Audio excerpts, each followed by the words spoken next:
The last video of the worst lists always ends up being the kind of video where I just kind of throw something out and I'm just kind of like, here's 10 songs I really hated this year. This is the list I usually think about the least. I spent like a month writing that 100 list where I continue rethinking about it. Even the worst list, I really think deeply about how that comes together.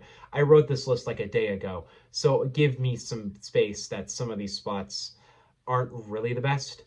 And there will be some moments that I will sound like I'm just hating on new music. But there'll also be some moments that that's not the case. Yeah, I got 10 songs here that I really hate. So do I want to just jump in? I'm not even gonna give you honorable mentions. Let's jump into the top 10. The 10 worst song of the year is "Made You Look" by Meghan Trainor. You see what I meant by just hating on new music. No, this song is a no. This song is a no. It's so sad to watch Meghan Trainor, an already really uninspired bland pop artist, just doing every desperate attempt she can to have another hit. And the worst part about this song is it's catchy as hell, and I hate it. It is so badly written. It is so badly put together. It makes me realize that some artists like Meghan Trainor, Katy Perry, Ed Sheeran, they have not evolved one bit in like the past 10 years. Um, this woman, she had some songs that I could almost call bangers, and this is a pretty heavy low for her because this song is trash. 9, Staying Alive, DJ Khaled, Drake, Lil Baby. What could have been another banger from this duo just ended up being annoying and bland and boring. As much as I want to like Drake and Lil Baby, this duo has run its course, I think, with this and Girls Want Girls, which I don't hate that song at all, but it is a pretty bland song. Going from Wants and Needs, a song where these two were both in their fucking bag, to this shit, where Drake is putting in 10% effort over this extremely bland beat. To add to that, DaBaby, Lil Baby doesn't try. He didn't really try on anything this year, but this song in particular, he doesn't. This song is not a banger. It's not a banger. It's not. It's really not. And funny thing is normally I have a bigger kind of DJ Khaled pick for the list. This year it's just a song where Drake and Lil Baby tried to make something, and it was. Turns out when you don't put in any effort in a song, it's not good. 8, Nikki Beach by The Game, French Montana, and Tory Lane. Oh God. Oh my God. This song got really brushed off. Nobody really talked about it, but I heard it. I hated it. Um, One of these guys is now a convict.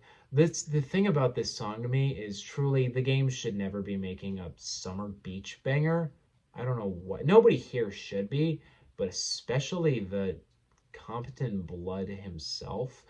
Yeah, he's not good on this song. He doesn't fit at all. Also, DJ Khaled's on this song too. Yeah, he's providing ad libs. Nobody knows why, because he's not featured on this song. It was clearly for the God Did record, and it got brushed off to the Drillmatic record, if you want to know how bad that album was. Um, One of the things, though, that just, I mean, Tory Lanez does his hook here. He does his thing. I don't like Tory Lanez, by the way, regardless of being a terrible person. Vocally, he is one of the least interesting R&B singers I have ever heard in my life. This man's voice is paper thin. It means it's nothing. Then you have French Montana, and it's French Montana, so I don't even need to tell you why it's bad. This song is just a concoction of 3 terrible artists trying to make a summer banger, and it failed on all regards. Nothing came out of this song. I also want to say there are a couple songs off of that Drillmatic record that I really want to put on this list. Unfortunate with the Kanye West was quite a terrible song. Also, Security by Kanye West. I just remembered that song because that totally could have been on this list. But I don't think I'm going to put it on the list because I already wrote the list. But I don't even know if it really would make the list. But Security by Kanye was a pretty terrible track too. All right, 7, the fucking Unholy by Sam Smith and Kim Petras. No. Sam Smith trying to make a sex song. Yeah, it's not good. It doesn't come out very well because this man it does not know how to do that at all. To add to that, this song is just so unbelievably corny. And the worst part about it is Kim Petras. I hate this woman. She can't sing for shit. She can't make good music. And on here it's very apparent. She's just so irritating and annoying on this track. This song, another catchy hit, and it also went #1 somehow. I don't know why we let this song come out. It was kind of like First Class, where it came out as a snippet on TikTok, and the snippet was great, and then the song came out and it wasn't that great. Only this when the song came out here, it was trash. First Class was at least an okay song. 6 Currents by Drake, off of Honestly Nevermind. No. Let's not do the bedrock and beat. To add to that, I hate the vocals and I hate the writing on this song. It's so Drakey. It's so Honestly Nevermind. He just has all the things I don't like about the record. But the worst part about this song, to me, I need to close this, has to be the fact that the man just used a bed creaking beat. He used the bed creaking beat. And Or Nah by Ty Dolla $ign Weekend used it, but it was kind of cool and it kind of worked because it was The Weeknd and an actually good artist.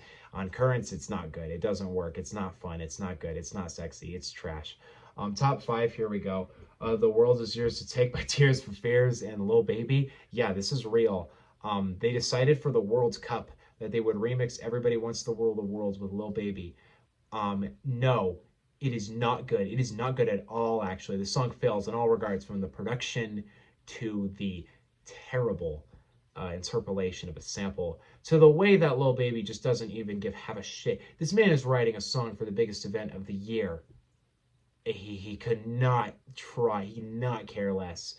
This song is just it's a bad idea. It's an inherently terrible idea. I don't know who thought this should happen. The crazy thing is somebody thought this idea was so good that they actually went to a studio and like made it. And there are other songs in this list that I can kind of get going to a studio and making.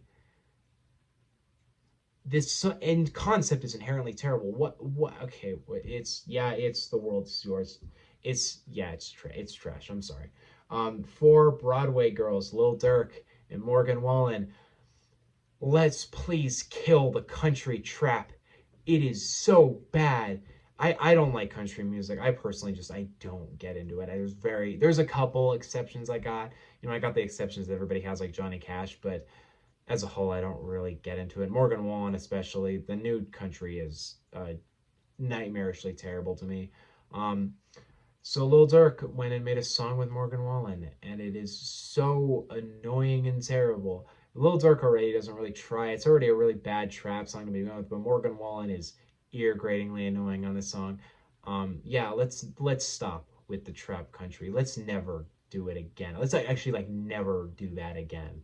I'm gonna do my best to avoid this style of music now, because I don't like Old Town Road. I'm sorry, I think that song is bad, and this song is way worse, actually. So top 3, No Condom by DaBaby. This song is just dumb and terrible and annoying, and DaBaby tries to sing and it doesn't come out well, and it's horribly produced. I don't actually have a whole lot to say on it, though. I just wanted to hate on DaBaby more, and I feel like he deserved to be in the top 3 worst songs of the year, so I put No Condom in here because I was pretty mind blown about how bad this song was.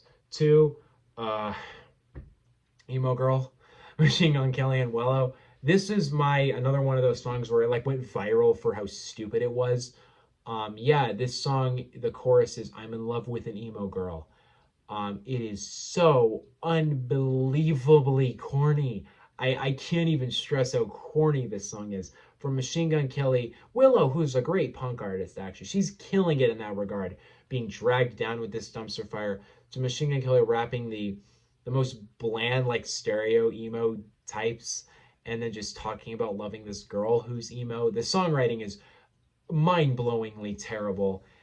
And to add to that, the inherent concept of writing a song called Emo Girl, where you say in the chorus, "I'm in love with an emo girl," and my God. And then Willow saying, "I'm in love with an emo girl." My, I don't even want to talk about it anymore. I can't take this man. I cannot take MGK.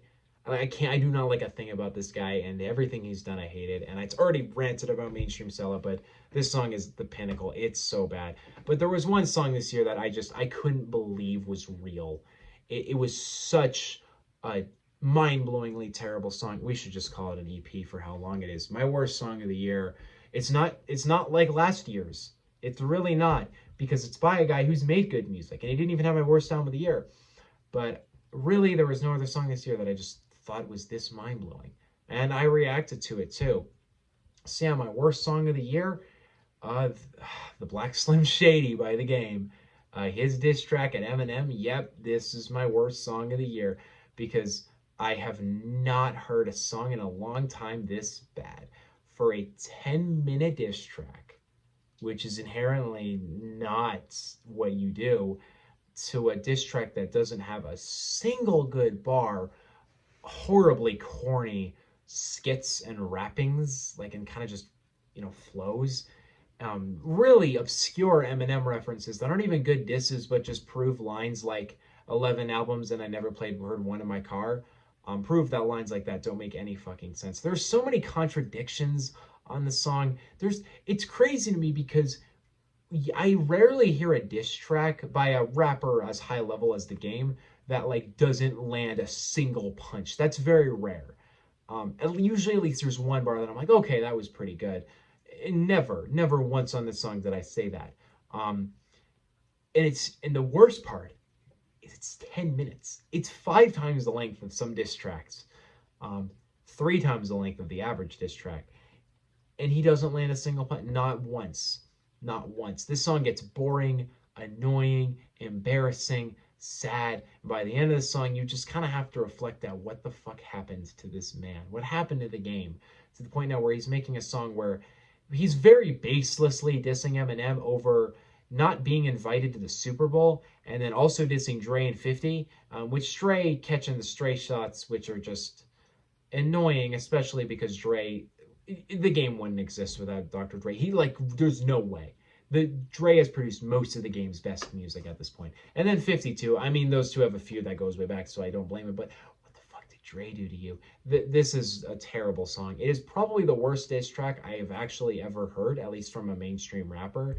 And yeah, I think sucking Eminem's dick for 10 minutes and calling it a diss track, I think that fairly can be my worst song of the year. Because when I actually listened to the album, I was like, you know what? I already reacted to this song. I did not sit through it.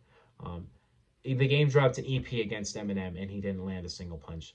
But yeah, what are your guys' worst songs of the year? Let me know in the comment section below. Don't forget to subscribe. See you guys next time. That is end year lists for you guys. Hope you enjoyed all those videos. It's always a lot of work, but this year was especially hard because the best lists were so much longer than I thought they'd be. Both nearly reaching the best songs reaching an hour long, and then the best albums getting almost there. Exhausting year, but a fun one. So see you guys next time. Peace out. Bye.